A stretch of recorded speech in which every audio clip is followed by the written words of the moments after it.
Barcelona que se llama Varium y seguimos formándonos en diferentes lugares y espacios. Y también hacemos una formación pedagógica para poder dar talleres i transmitir herramientas. Aquest any,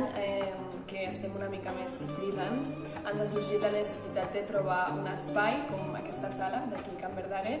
on posar en pràctica els coneixements que hem anat adquirint a Varium i també a les formacions que seguim fent,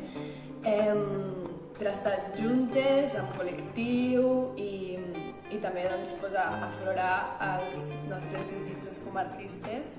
així que estem molt agraïdes de tenir aquest espai aquí.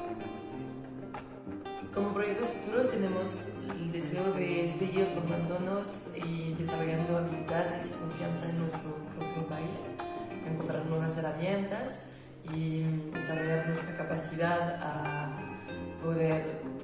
animar y abrir espacios cuidadosos donde hay el tiempo para explorar y encontrar su forma de bailar y desenvolverse.